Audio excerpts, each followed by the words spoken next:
Bea has been a speaker at our Earcoast Microtia Atresia conferences in the past. She is super passionate about helping people get their hearing loss. What's the right word, Bea? Addressed. Addressed. Sorry, we're rolling with it. Sorry, I screwed up my script. Anyway, she's super passionate, loves to work with kids, and she has a wealth of information, and she's super fun. So we are excited. Dr. Wynn, what did I miss? You know, you did a great job. I worked with Bea probably around a decade ago for several years at Children's Hospital LA, and she is the most vivacious, fun, charismatic, intelligent, wonderful audiologist you can imagine. So we, even a decade later, love having her help educate our families. And Tiff and I just sit back and laugh and enjoy and learn a lot. So I learn stuff every time I talk to her. So hopefully you guys will too. Awesome. Bea, take it away. Man, well, my name, like she said, I'm Dr. Bea Smith. I'm a doctor of audiology. I have worked at 2 of the top 5, now 3 children's hospitals in the country. I've got a very, very, very, very soft spot in my heart for my Microtia Atresia babies. And I honestly, they're the most fun, they're the cutest, they're the best to work with. So it is definitely a passion project for me. Like Dr. Lewin said, we got to work together, and what I can say about her is everything you see is real. How much she cares, how much she loves her kids, how much she loves her families. It's real. And we get along so well because that's how we both are. Like, we both love our families, we love our kids, and doing what we do is fun, and we appreciate that. And I think we're both pretty thankful for that most days. Absolutely. Most days. But it's really fun to get to do these kind of things with her because this is a passion of mine. So I prepared a little presentation, little PowerPoint for you guys. So let's see if I can screen share that if I don't mess this up the first time.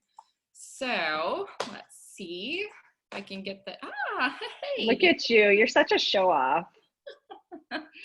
First timer. All right. So we're going to talk about specifically understanding the hearing loss and what to do about it that is associated with microtia and oral atresia. Oh, that's not going to, well, it won't let me change a slide. Oh, there it will. Okay. So first off, a lot of people think your ear is just your eardrum. That is the least of my concerns when I think about an ear. There's 3 sections of it, our outer, middle, and inner ear. The outer ear is where you're gonna see those microtia or anotia deformities and atresia. Your middle ear, it can kind of seep into that area as well. But 9 times out of 10, that inner ear is gorgeous and beautiful, and I love it. So it gives me, as an audiologist, a ton to work with to really get your kiddos hearing well. If you have already had a hearing test for your child, this is an audiogram. This is basically what you'll see every single year when you go in to get that yearly hearing test. The way I kind of describe this to people, across the top there, you'll see the frequency or the pitch of the sound. From left to right, it goes from these low, grumpy pitches all the way over to these very high, squeaky ones. Along the vertically there, you'll see the loudness or decibels. So very, very quiet at the top down to very, very, very loud at the bottom. How we do this is we put on a set of headphones, we go through different frequencies or pitches and find the very, very softest sound your child can hear. Obviously with you guys, if there is atresia, there's going to be some hearing loss there. That sound can't get all the way through, so your brain can interpret that as normal hearing. So when that happens, if it's not completely normal hearing on both ears, we're going to do a second kind of test. It's called bone conduction testing. So instead of those earmuff kind of headphones that you're used to probably seeing, it's called a bone conduction oscillator. it's on a little metal headband. We kind of put it back here. The important part of it kind of sits right back here on the mastoid bone. And when I test, it's putting out those same pitches. We're, again, trying to find the softest sound your child can hear.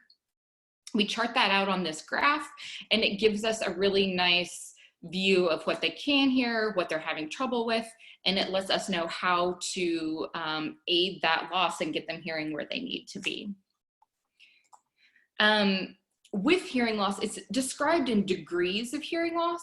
There's normal, mild, moderate, severe, profound. The lower the number in decibels, or dBHL, the better the hearing. So one of my biggest bugaboos about audiology is the word mild.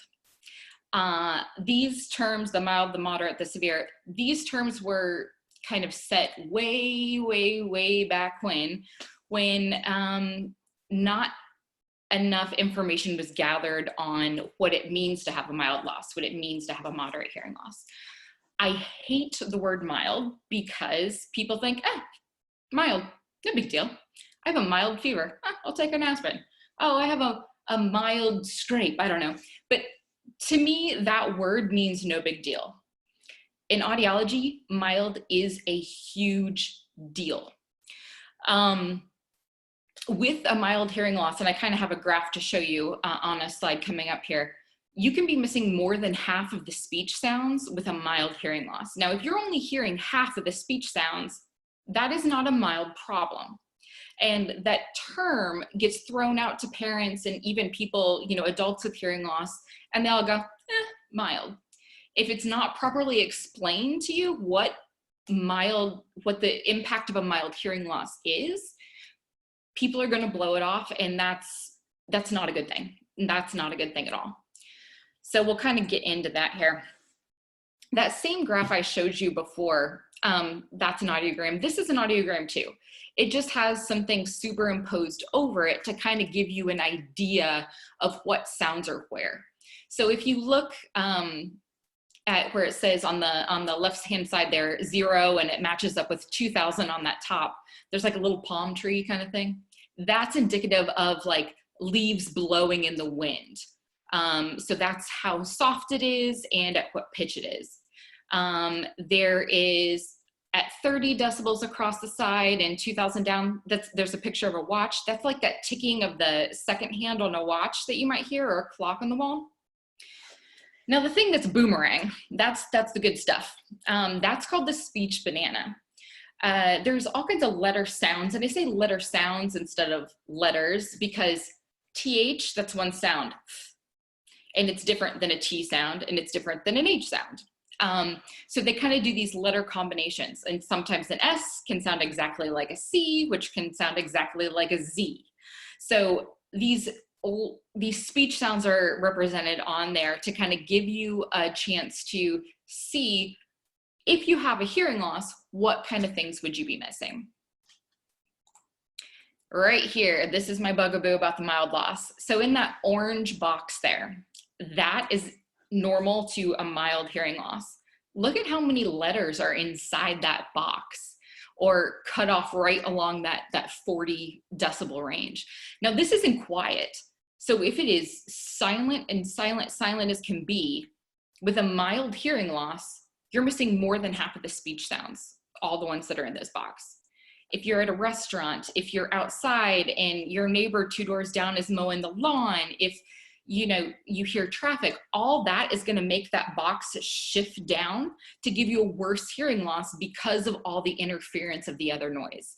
So this is kind of just to drive home that mild is not mild problem. A mild hearing loss is a big deal. It's a big problem. Let me click on over. Okay, so air conduction testing. This is the testing we talked about where you wear the headphones. When you wear those headphones, that's indicative of what we're hearing right now. Me coming through your speaker, that's air conduction hearing.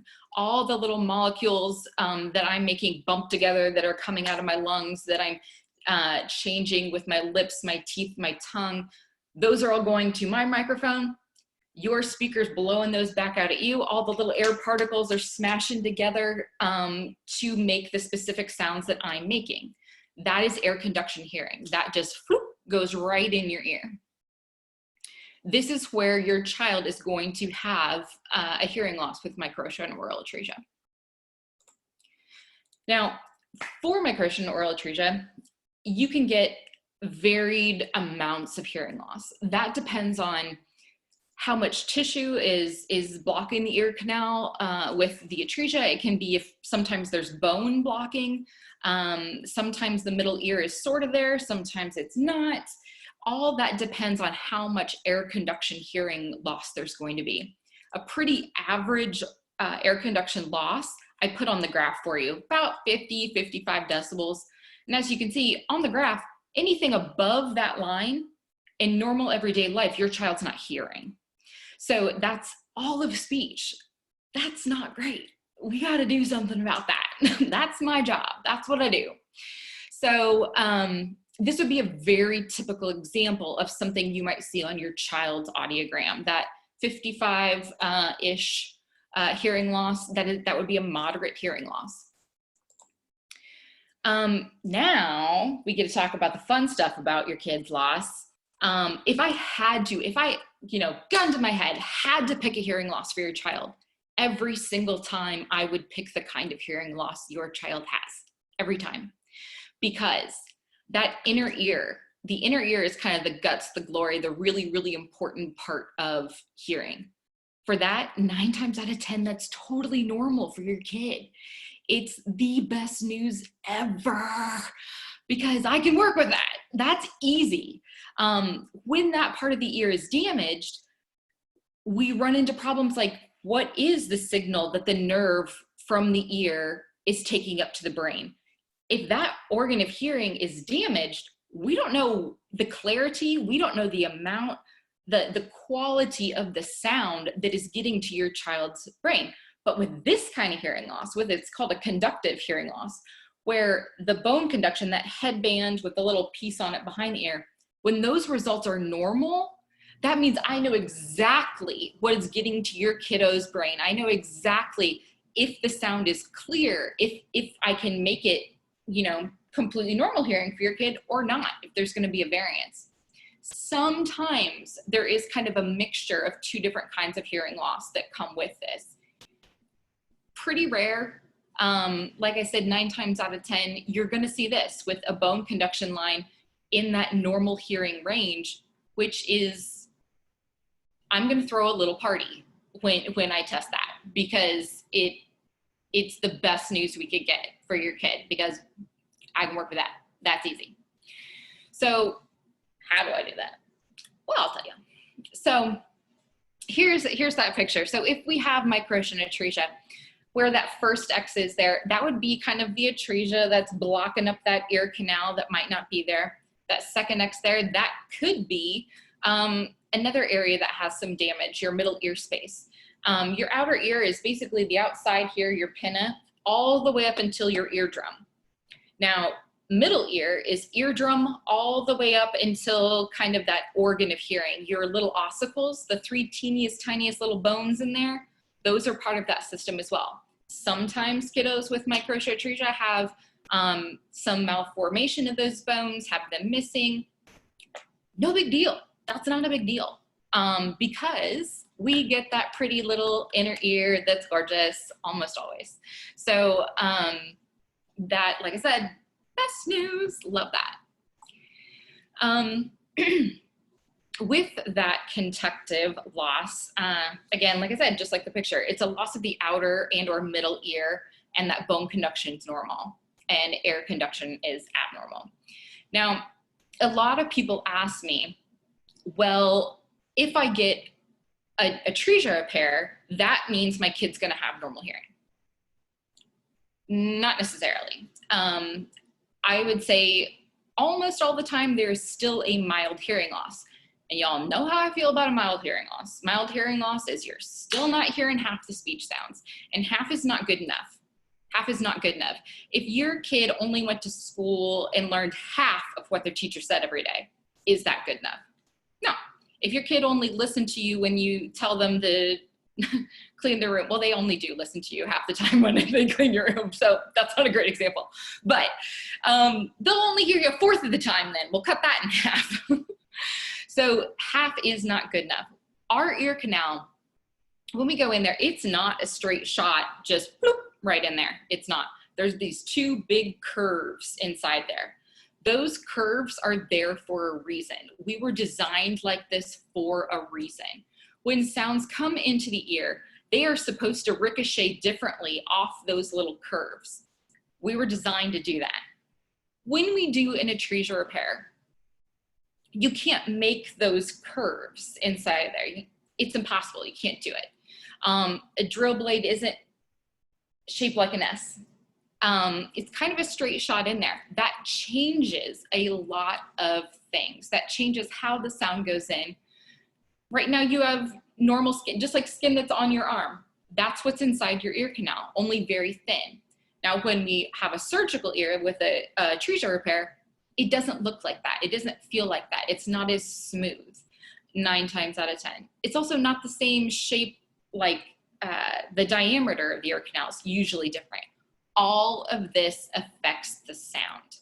So I get real bent out of shape when I hear parents or I say ENTs telling me that we're doing the atresia repair because he'll have normal hearing after. Good luck. But I would never, ever tell a patient that because it's just not true. I think out of the thousands and thousands of kids I've seen with atresia repair, I think I've had 2 that have had normal hearing afterwards. And I don't like those numbers. I am a hearing junkie. My goal is to give your kid every single possible opportunity they can have.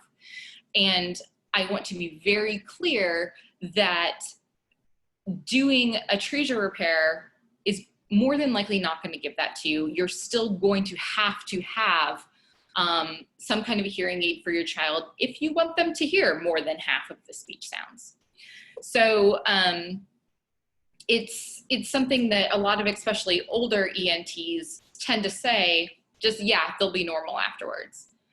Ask to see before and after hearing tests of people that they've done ear canal repairs for. That is your right. You can absolutely do that. If they're going to say it's going to be normal, proof is in the pudding, man. Show me the data. Ask to see before and after pictures of the surgery. Does it look like a typical ear canal? Ask to see what the ramifications are of it being different. And if an ENT doesn't just put forth that information very openly for you, there's probably a reason why. So that is my big kind of red flag for that. There's no guarantee in a surgery like that, none. And with my experience, I haven't seen great outcomes. And like I said, I've worked at 2 of the top 5 children's hospitals in the country. If I'm working with those kind of surgeons, they better be good. So, you know, that's kind of my 2 cents about that. But with a conductive hearing loss, why I get so excited about it is because I can give you a guarantee. That's why I love your hearing. I don't get to make guarantees that often. Doctors don't get to do that often. I get to, like, it's a party over here when that happens. So let's show you. So what a bone conduction processor is it's basically just like bone conduction testing. We have that little headband with a little box that goes like right on your mastoid. What that little box does is it vibrates in response to sound. That's what sound is. It's vibration. That's all it is. So when we put that vibration directly onto the skull there, it vibrates actually the whole skeletal structure. So I could even put a bone conduction processor on my kneecap and I could hear through my knee because it's strong enough that it's shaking your entire skeletal structure. You know, the hip bone's connected to the leg bone, the whole thing, it's all connected. So that gives us a lot of options. Dr. Loon has options on where she can put a processor for your child. It doesn't have to be in this one little pinpoint place. What if that place isn't strong enough bone for her to do that? Great, she can move it a little bit. She can put it in a place where that bone is thick and nice, and you can do that. These are used not only for people with Microtia Atresia, but also people with different kinds of hearing losses. So you're not alone here. There's fluctuating losses where maybe a kiddo has ear infections all the time. Their hearing's up and down and up and down. And if there's infection coming out of the ear all the time, well, we can't put a traditional hearing aid in there. Electronics and goo don't go well together. If people have what's called single-sided deafness, where they hear somewhat normal or some kind of hearing loss on one side, but then absolutely nothing on the other, that's another instance where a bone conduction processor would be used. So here's some cuties with some different bone conduction processors. There's a couple different brands here. I don't have you know, loyalty to one. There's a lot of really good companies out there. 3 of these pictures are from Cochlear Baja. The reason is they have really great pictures of kids with hearing aids on. They just have really good pictures. So they're the best ones to swipe. So that's why they're here. But with different kids, different ages, different ways to attach that bone conduction processor are available. This top little cutie here in her pink vest, she has that little headband on. Like I said, that's just like how we do testing, only instead of a metal headband, it's on this stretchy elastic one.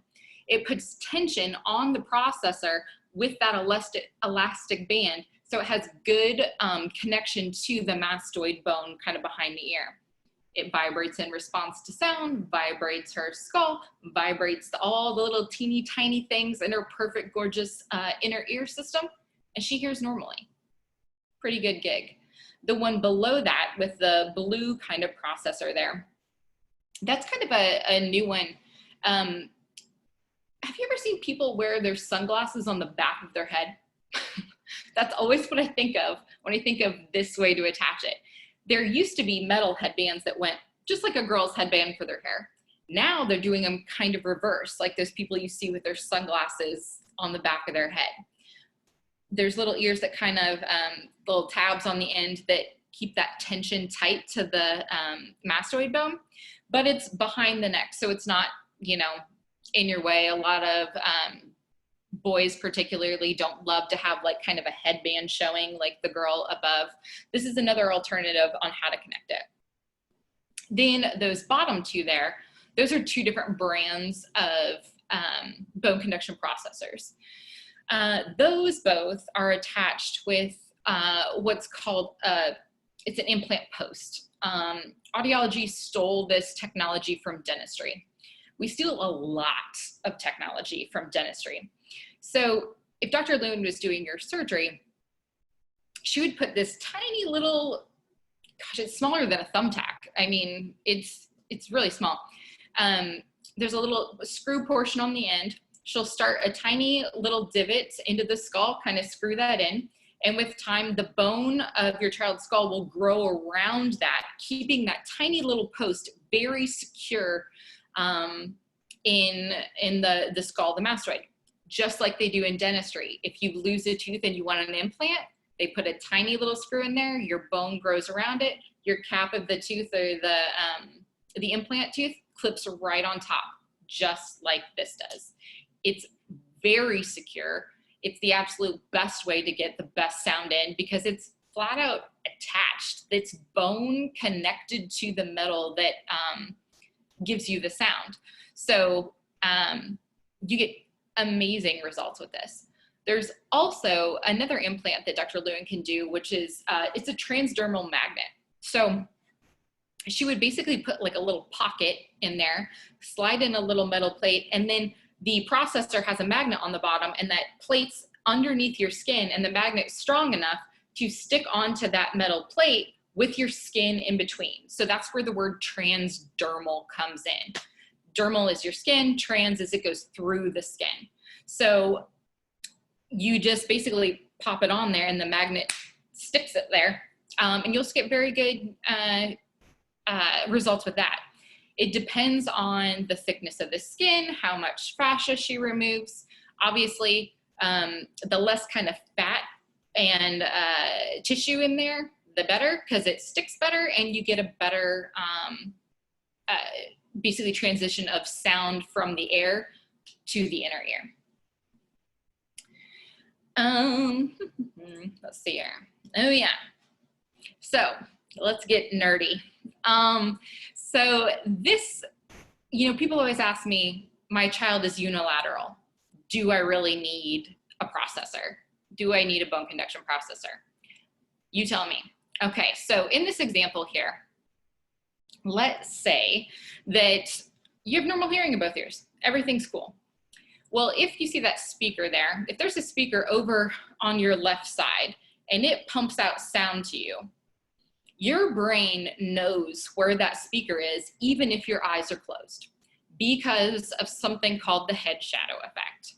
So if there's a speaker over here on your left, you have your eyes closed, it's going like this. How does your brain know? Well, that sound is going to be much louder in this ear than that ear, because your head is kind of blocking some of that sound. It makes it quieter. It's further away from the source of the sound. Now, yeah, but is that a big deal? Well, we also have another problem, a time delay. Sound is fast, but your brain is so stinking smart that it can interpret less than microseconds of when a sound hits one ear to the other. It's gonna hit this ear first, a microsecond or two later, it's gonna hit your other ear. So locating sound in space is extremely, extremely, extremely important, especially for kids.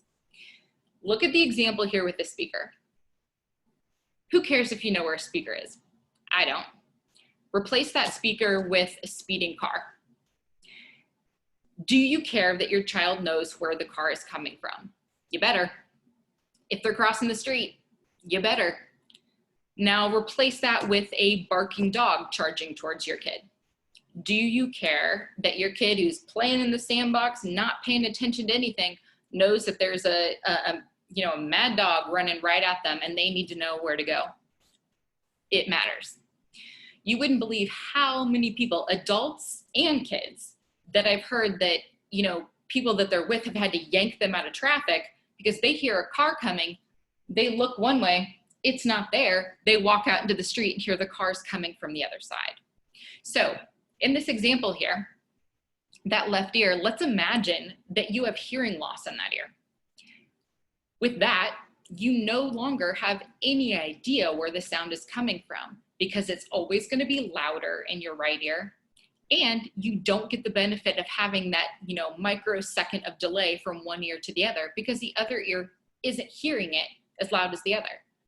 So this is extremely important for unilateral kiddos.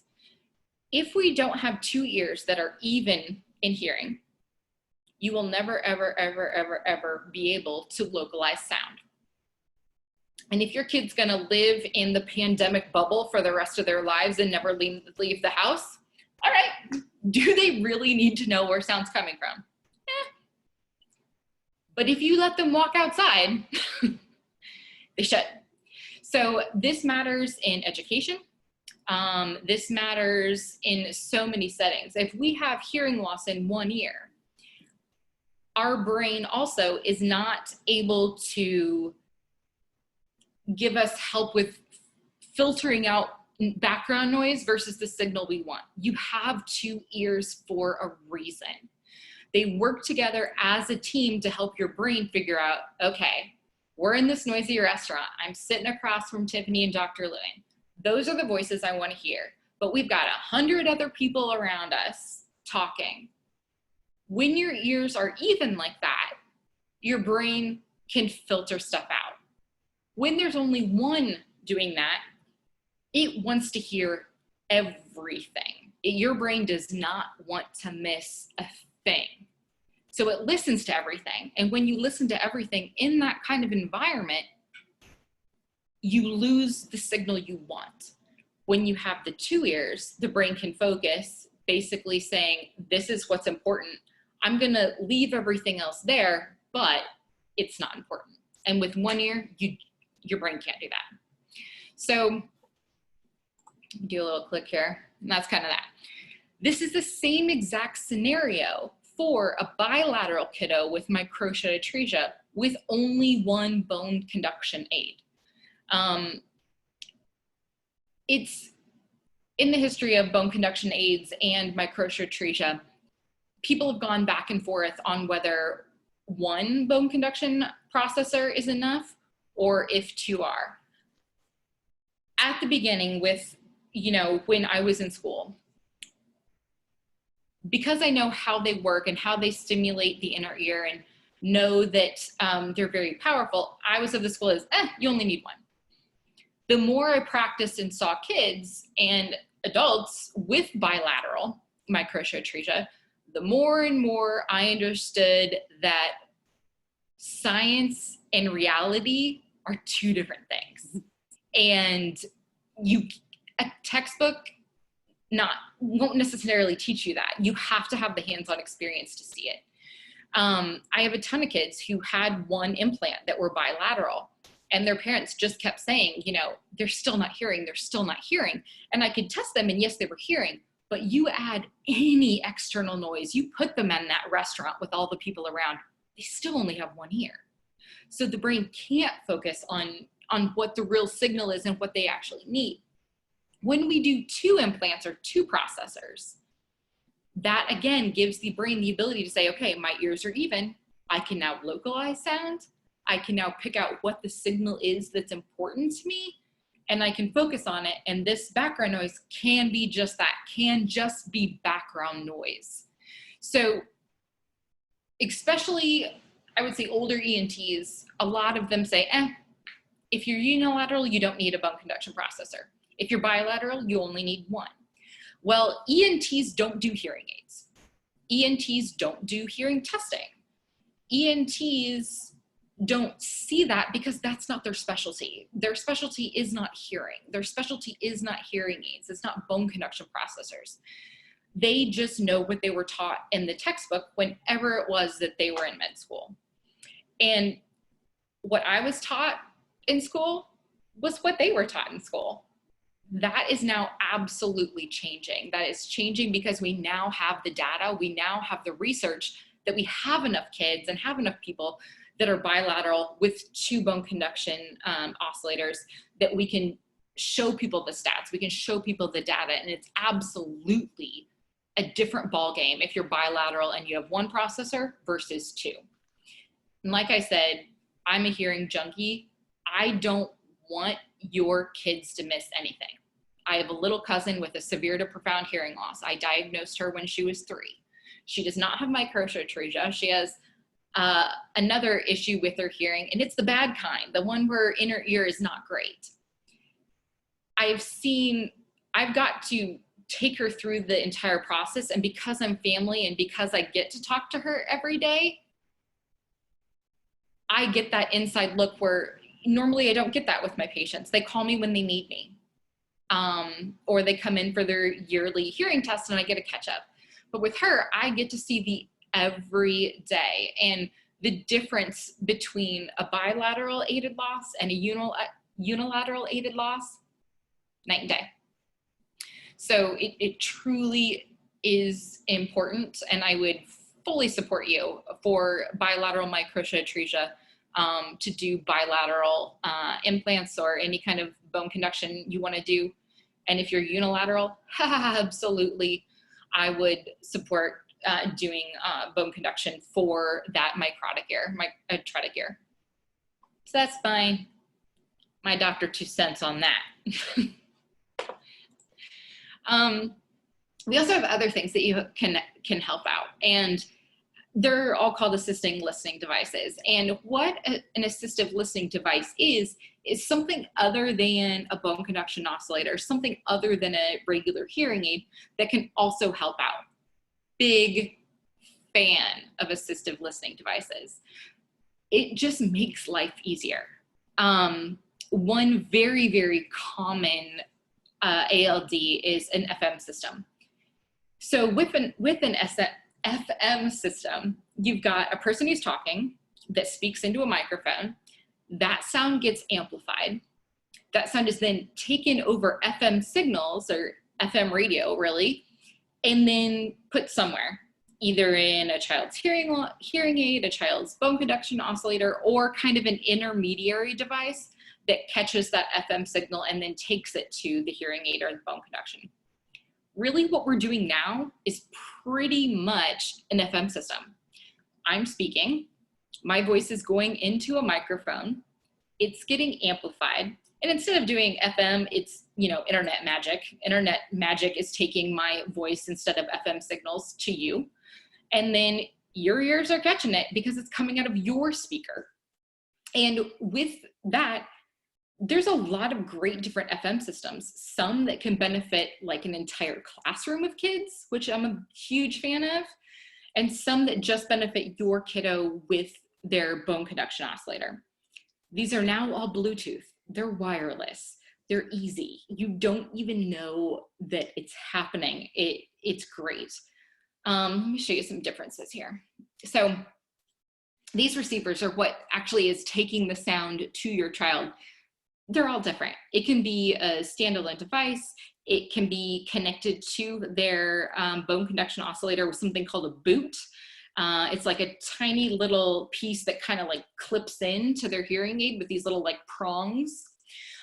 It can now be, that boot can be built into the hearing aid, so there's no extra thing on your child's bone conduction oscillator, or it can be used with a speaker. Sometimes that speaker is almost like the size of a lunchbox and is set like on your kid's desk at school for their kind of benefit. Or it can be a speaker that's like mounted in the front of the classroom so everybody in the class gets benefit from it. Real big fan of those because schools leave them there. The teachers use them all the time, regardless if the kids have hearing loss or not. The teacher speaks into a mic. She doesn't have to yell all day. She or he does not have to yell all day. They save their voice. And what do teachers do? Well, they turn around and they start writing on their whiteboards. And when that happens, you don't get to read lips. Their voice goes down. With an FM system, they have a mic, and that's spit right back out to your kid via their bone conduction oscillator or that speaker. It's incredibly beneficial for everyone, especially if you have a hearing loss, because again, the enemy is always background noise. And where do we put kids every day if we're not in the middle of a pandemic? The loudest classrooms ever. You got 30 kids to one teacher. They're not quiet. Now that you guys are homeschooling, you probably get that. So noise is a problem, and this is a way to combat that and make everything easier for your child and any kid in the classroom if you're doing like a whole system. Just know if you have a 504 plan, if you have an IEP, please, please, please, please, please get an FM system written into your IEP. The school is then required to pay for it. Write that down. Put in your IEP that we're wearing our bone conduction oscillators. If you got two, you're wearing two. If you've got one, you're wearing one all day, every day at school. And FM system. If we put it in the IEP, like I said, the school has to do it. With a 504B, they don't necessarily have to do it. It's just like a strong suggestion. Tell them you want an IEP. Say, I don't want the strong suggestion stuff. I want it in writing that my kid gets this. Give me an IEP. I can absolutely help you with that anytime you need. If you need wording, if you are trying to fight that. But please, please, please, please, please do not sign anything until you get what you want. Okay, at the end of this, I have my email up there. Please reach out. I will help you do this. As we know, schools are more and more and more pressured to save money because they just don't have it. But your kid has rights, and I can help you with that. I can be the big bad guy if you need me to be. I'm good at that. It's one of my favorite things to be, actually. I love fighting for your kids. Another thing I kind of want to talk about here with that, your IEPs, with your plans for your children, your kids, you need to advocate for your kids, but your kids also need to advocate for themselves. It is not your teacher's job necessarily. They should, but it's not necessarily their job to remember that your kid has a hearing aid or a bone conduction hearing aid. They're going to be seniors in high school one day. And if you think that every single teacher is going to remember that your kiddo has hearing loss, well, I wish that was true. But your child needs to be an advocate for themselves. They need to remind their teachers, I need to sit in the front. I have a hearing loss. With my little cousin, you know, one of the first things we talked about was what color of hearing aid she's going to get. And the first thing her parents said, well, we'll get beige so it'll blend in. And I said, nope, not going to happen. She's 3. She's fun. Don't shame her by saying, we're gonna hide it. We're gonna hide it. This is part of who your kid is, and that's okay. You know, my cousin's sister has purple glasses with sparkles and butterflies along the side, and she gets a beige hearing aid. I do not think so. Like, it's okay to be proud of who you are. We should encourage that. You know, the only person who's gonna make your kid kind of feel bad about it or feel different is if, you know, you or other people put that on them, like, oh, we should hide it, we should do this. It is what it is. It's your kid. They're allowed to roll with this. And I can tell you, the more you let them do that, the better off they will be. My cousin walks into her classroom first day of school and she says, hey, I'm Lexi. I have hearing loss. These are my hearing aids. They're pink. Okay. And that's pretty much it. The kids are like, all right, well, I know what that is now. She doesn't get picked on, nothing like that, because she owns up to it. If they ask her questions, she answers them. And she kind of puts people in her place about it. Like, you have glasses, what's your problem? When you can't see, I can't hear, no big. We're all different, not a big deal. So I would encourage that positive thinking, encourage your child to share about what's going on with them, because really kids are curious. And that's kind of what I love about kids the most, is they're curious. So they're allowed to be, but give them answers. You know, teach your child to talk about what's going on. Like, yeah, I have a little ear. You were born with 2 big ears. I have a little one. Cool, let's move on. Like, and that's literally how easy it can be. And we know how kids are mean, obviously, but the more proud and the more your child can be given those kind of lines to talk to people about it, the better and better and better they handle it. And they'll be rock stars at this before you even know it, and you'll be shocked yourself. And that's a really fun time when somebody says something to your kid's like, okay, done. It's something that I get incredibly proud about my kids when they talk about that kind of stuff. So empower your kids to empower themselves. Let them talk about it. Let them answer questions. Encourage them to do so, and not to try to hide what's going on, because pink hearing aids are cute. They just are. So let's see here. Oh yeah, that's me. So if you guys have any questions at all, please throw them out here. I'll be happy to answer whatever I can. If you think of any later or you need help with anything, email me. I'm more than happy, like I said, to help you with, you know, IEPs, with all that kind of stuff. Because like we talked about earlier, like Dr. Luna and I, we really care about this. We really care. Let us care. Okay. So whatever questions you got, let me know. Well, thank you so much, Bea. You did a great job. It was super informative. And we did have, you know, several, actually some private questions, but you did answer them throughout. If anybody feels like it wasn't addressed properly, please, you can email me or email Dr. Smith directly. I did have one question that I had written down. Is there any downside to using a baja that you can think of? I mean, Like if I guess the question was if you have a unilateral child and you don't think your child has, I mean, meet a lot of families even at our conferences that they try on the Baja for the first time. They're unilateral. I don't need one. Or you see people writing that. Is there really a downside to using one if you're like on the fence? Absolutely not. And I would encourage you to. You don't have to go permanent solution right out of the gate. Get one on either the soft headband or the one that kind of goes around. Try it. There is absolutely no harm in trying it and seeing the difference for yourself. Is your kid responding more? Are they coming when called more? Are you repeating yourself less?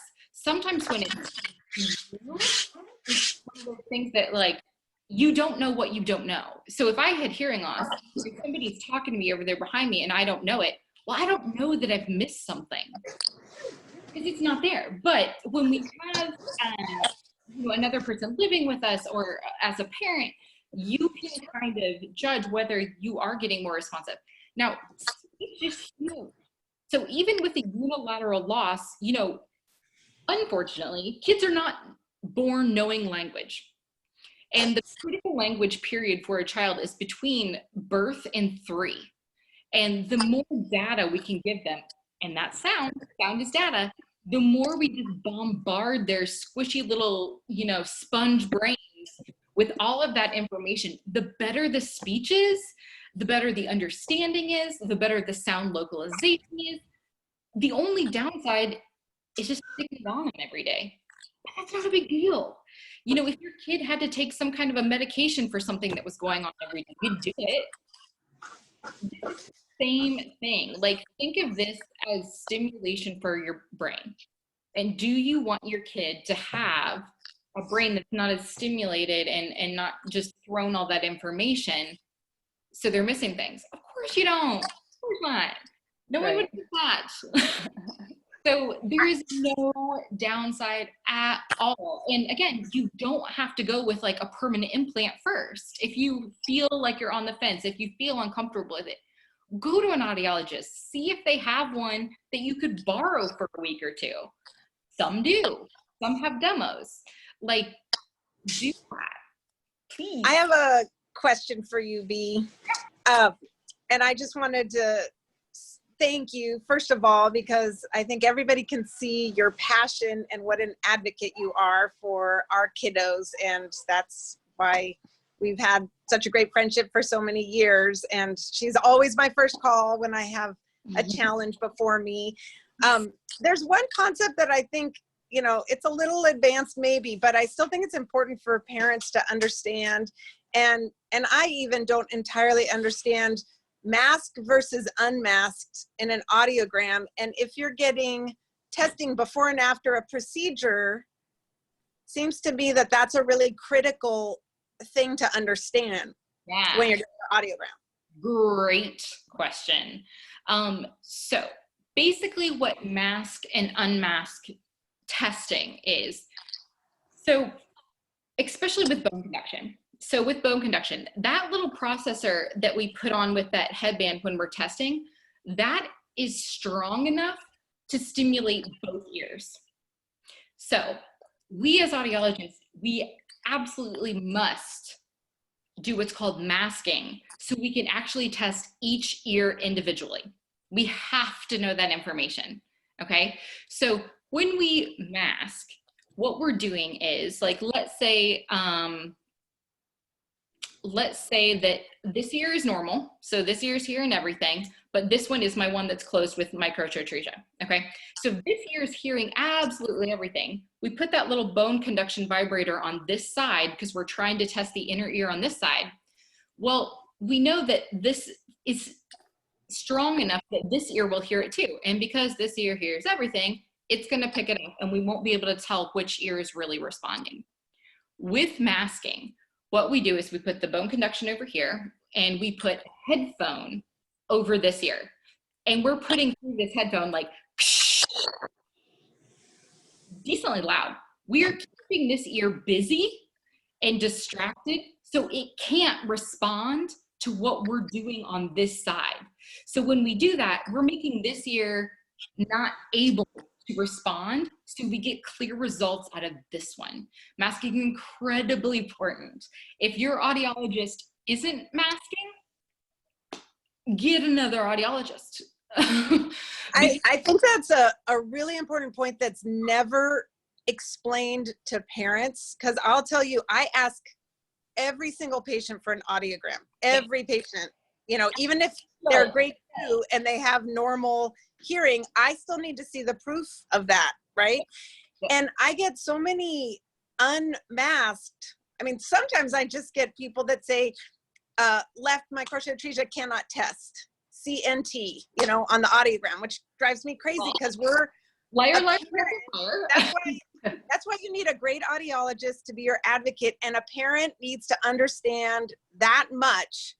Your audiogram, you don't really, is it fair to say you don't know what your child's hearing loss is unless you're getting a masked audiogram? And predictably, that masked is probably going to be lower hearing than an unmasked audiogram. Is that fair? Yeah. Like if we're doing masking for bone conduction for this year's probably going to get better bone conduction results than normal hearing. Right. So, and then similarly for air conduction, which is what that atresia is affecting significantly, if you're not masking, then you're not getting the true sense of where your kid's hearing loss is. I have to plead a little bit guilty to the mild, and until you explained it today, I did not realize how much a mild hearing loss affects a kid. So I really appreciate that. Word mild.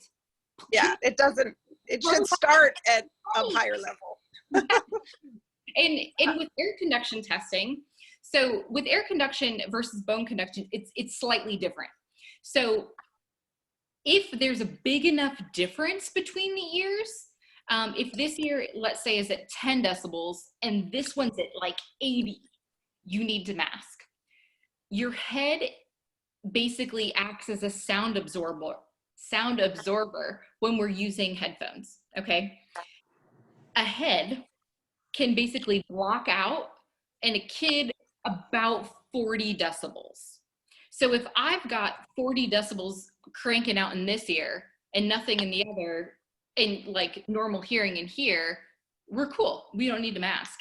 If it's any difference bigger than 40 dB, you gotta mask. Okay. It's a false test. It's Awesome. oral attenuation. Just think of it like a great big sound filter. Your head is a sound filter for air conduction testing, but for bone conduction, it is not. And you've got to mask. You've got to. Okay, thank you.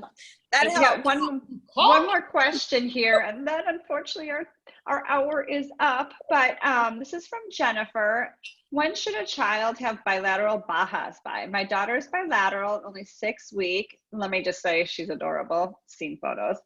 And she currently has one ponto. My audiologist suggested waiting the second baja until 1 year. You know, with kiddos that are that young, that's a great question. With little kiddos that big, we are constantly laying them down, they're on their backs. Putting the ponto in the right spot can be more difficult because if anything's right next to it, it's gonna buzz, it's gonna do things like that. With teeny weeny little people like that, you know, that I understand. Doing one until we get a little bit older, where your kid's sitting up more, where your kid can move around more, can localize sound. I'm okay with that. I feel comfortable with that. But as soon as your kid can sit up and is really kind of more independent, walking around, not just basically laying all the time, you can do 2. You know, you can absolutely do 2 at that point. Awesome. Great.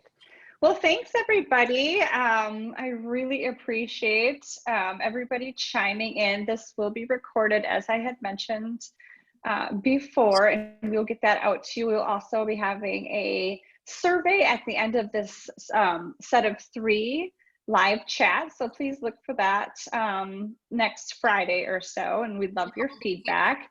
But again, I mean, you know, everybody just needs to say how awesome Bea is, but you know, she speaks for herself, so she's all good. A little disappointed we didn't get to see your screensaver like I got to yesterday when we were running through that, but you know, we'll let that go. It was grandma drinking a beer. But anyways, I just want to thank everybody for joining in, and please join us on our future live chats and help us spread the word. We'd like to thank you for your time, Dr. Smith and Dr. Lewin. It was fantastic to have you both, and you guys are such an amazing resource for our families. So Thanks, Tiffany. All right. Sounds good. Thank you. Okay. Bye, guys. Bye. Thank you. Thank you. Thank you.